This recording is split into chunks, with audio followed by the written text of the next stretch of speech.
आज हम स्टार्ट करने वाले हैं हमारी फिजिकल केमिस्ट्री की यूनिट 3, जिसमें हमने पहला टॉपिक लिया है रोटेशनल स्पेक्ट्रोस्कोपी। आप जानते होंगे रोटेशनल स्पेक्ट्रोस्कोपी क्या होता है, जिसमें बॉन्ड लेंथ चेंज नहीं होती है। रोटेशनल स्पेक्ट्रोस्कोपी के अंतर्गत क्या होता है कि मान लो आपने किसी मॉलिक्यूल को एनर्जी दी। अब कोई भी आपने सब्सटेंस को एनर्जी दी, अब उसकी मॉलिक्यूल उस एनर्जी को पाकर रोटेट करने लग जाए तो हमको कौन सा स्पेक्ट्रा प्राप्त होगा? रोटेशनल स्पेक्ट्रा प्राप्त होगा। और इस प्रोसेस को हम बोलते हैं rotational spectroscopy.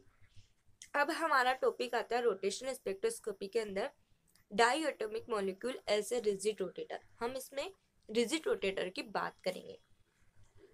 Die atomic molecule यानी कि हमको कितने मॉलिक्यूल लेने हैं? 2 मॉलिक्यूल लेने हैं। हमने 2 मॉलिक्यूल ले लिए, ए एंड बी।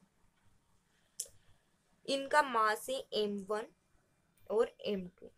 इनके बीच की जो दूरी है वो कितनी है? r है। अब सेंटर ग्रेविटी जो है उससे इनके बीच की दूरी क्या है? r1 और r2। सेंटर ग्रेविटी क्या होता है?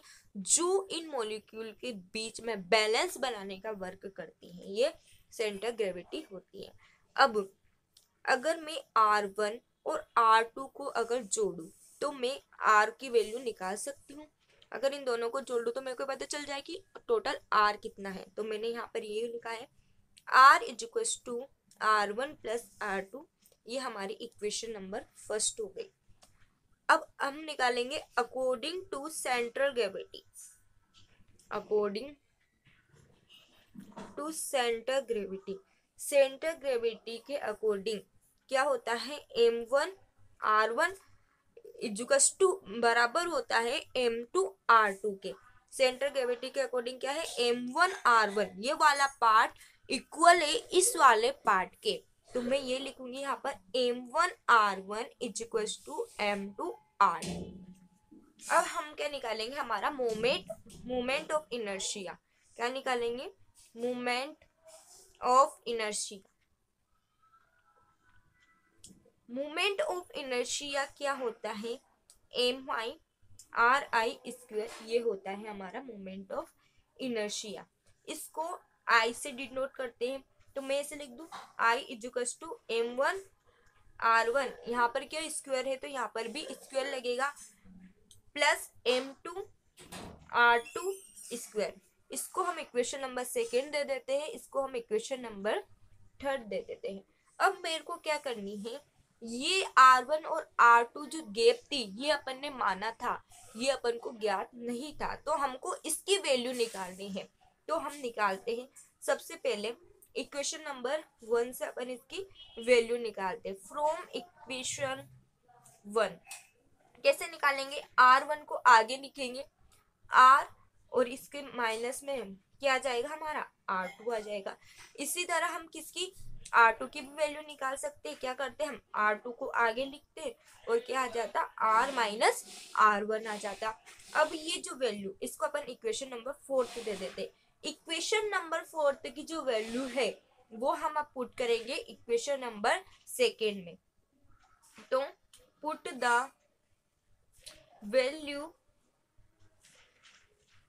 ऑफ R1 फॉर्म, जो R1 की जो वैल्यू है हम किस में पुट कर रहे हैं? इक्वेशन 4। इक्वेशन काई से ली हमने R1 की वैल्यू, इक्वेशन 4 से काई में पुट कर रहे हैं? इक्वेशन 2 में। वी गेट है ना, वी गेट लिख दे, हम इसको पुट कर रहे हैं। अब देखो क्या होता है, इसकी वैल्यू पुट करो यहाँ पर। इक्वेशन नंबर ये है हमारे पास में, तो आ जाएगा m1 इक्वल्स टू लिख दूं, m1 लिख दूं। R1 की जगह मेरे को ये लिखना है, तो R माइनस R2 और इक्वल में क्या जाएगा? m2 R2। ऐसा कैसे ही अपना आ जाएगा। फिर क्या होता है? अब क्या होता है कि हम क्या करेंगे? इसमें जो हमने ये लिखा है, इसमें जो M1 R minus M1 R minus में क्या आ जाएगा हमारा, क्या लिख सकती हूँ मैं, M1 R2। एक बार इसके साथ लिख दिया इसको और एक बार इसके साथ लिख दिया, सॉरी ये प्लस में था, प्लस M2 और क्या आ जाएगा R2 हमारा यहाँ पर आ जाएगा। अब हम क्या करेंगे, यहाँ पर जो M1, अगर मैं इसको इधर लेके जाती हूँ M1R जो इधर है, तो ये प्लस में आ सकता है। देखो कैसे कैसे आ सकता है ये प्लस में, नहीं सॉरी, देखो हम अपन इसको प्लस में नहीं लाते, सबसे पहले क्या करते हैं हम R2 की वैल्यू ओ निकाल लेते हैं, अपने R1 की निकाल लेती है।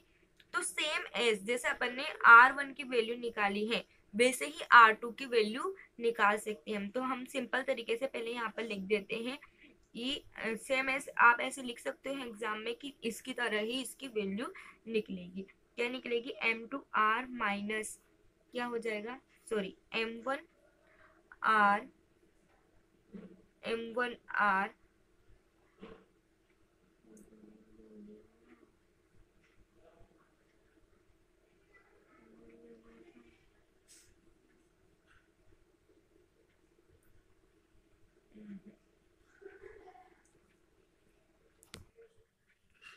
हेलो फ्रेंड, आज हम बात करेंगे फिजिकल केमिस्ट्री की यूनिट 3 के बारे में।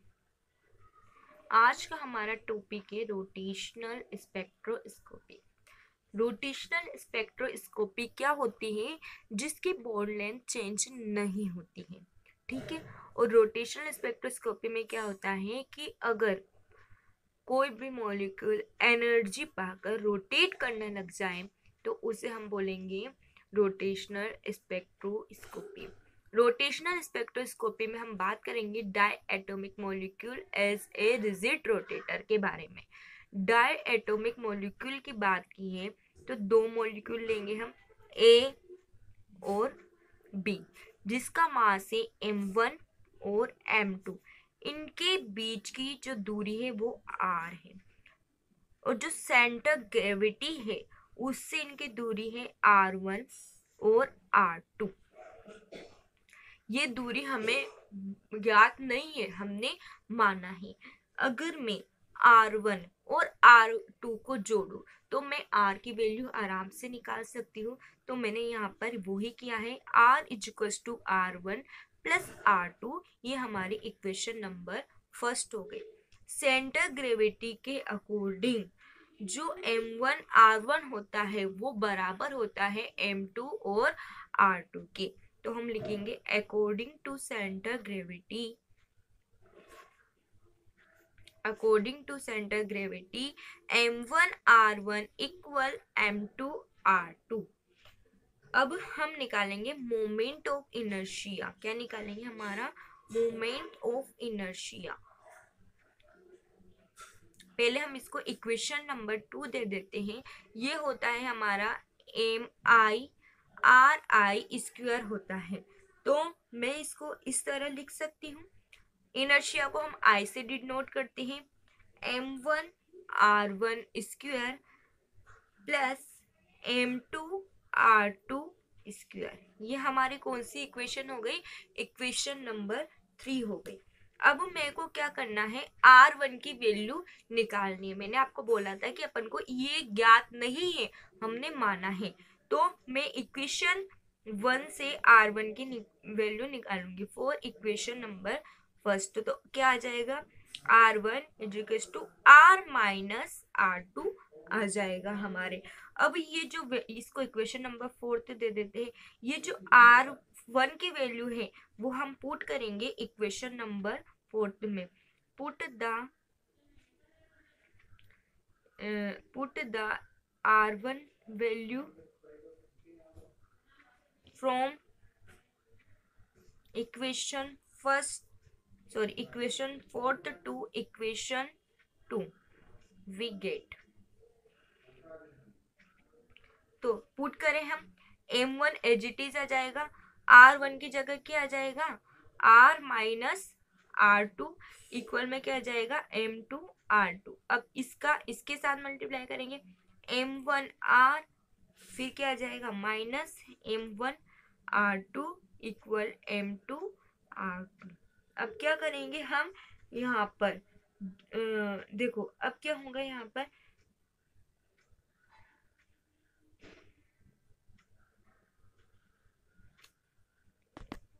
जैसे हमने M1 के बारे में लिखा है वैसे ही हम क्या लिखेंगे M2 के बारे में भी लिखेंगे। तो M2R2, ये हमारा M2R2, इसको आगे ला सकते हैं हम, प्लस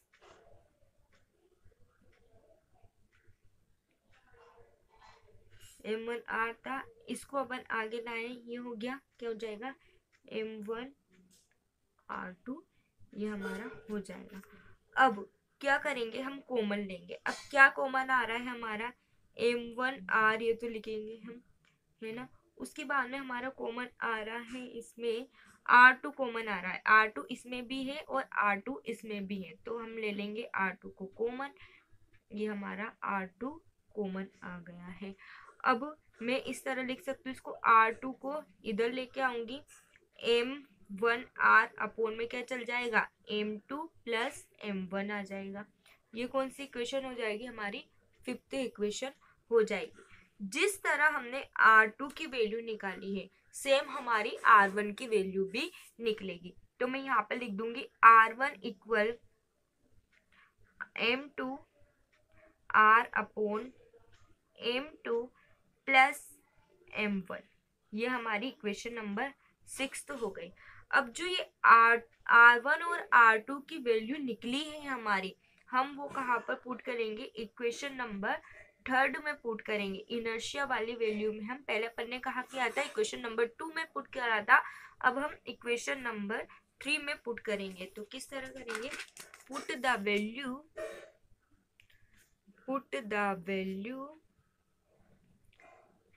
of R1 and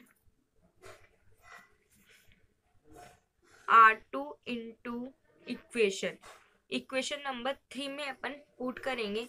देखो I हमें इनर्शिया दे रखा था, उसके बाद में क्या दे रखा था हमको, इक्वेशन नंबर 3 में हमको दे रखा था उसने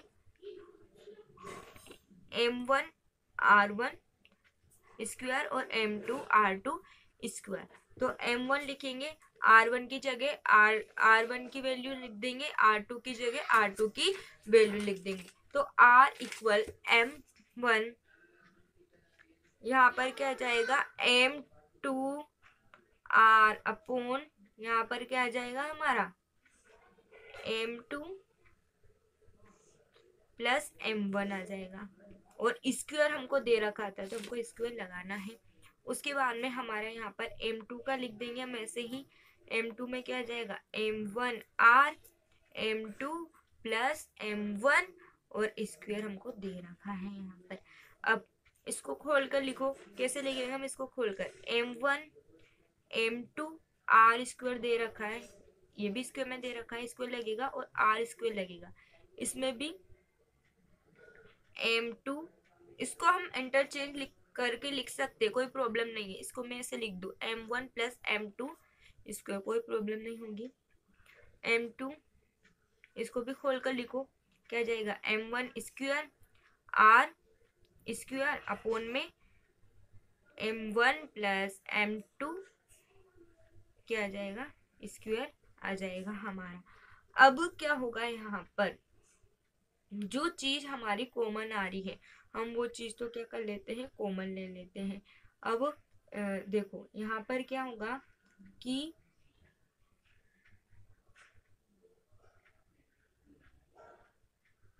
ये हमारा एक तो देखो कॉमन आ रहा है, इसमें M2R स्क्वायर कॉमन आ रहा है ना, कॉमन आ रहा है ना M2R स्क्वायर, यहाँ पर भी आ रहा है, और सॉरी M2R स्क्वायर कॉमन नहीं आ रहा है हमारा, एक तो सिंगल बार का देखती हूँ मैं, देखो क्या क्या कॉमन आ रहा है, M1 इसमें भी है, M1 इसमें भी है, M2 इसमें भी है, M2 इसमें भी है, R इसमें भी है और R उसमें भी है, ये मैंने कॉमन ले लिया। अब इसमें स्क्वायर में दे रखा था तो ये आ गया, ये R स्क्वायर तो आ गया, बट इसमें M2 स्क्वायर में दे रखा था वो आ गया। उसके अपोन में क्या आता है m1 plus m2 square plus यहाँ पर क्या आता हमारा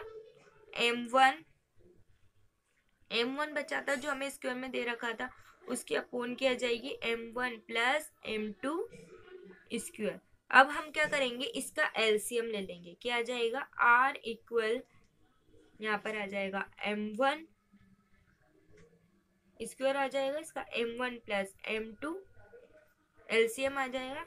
2 है तो हम इसको स्क्वायर में लिख देंगे। ये हमारी जो टर्म कॉमन आ रही थी m1 m2 r स्क्वायर लिख देंगे, और यहाँ पर क्या था हमारा m1 प्लस m2 था, वो हमने यहाँ पर लिख दिया।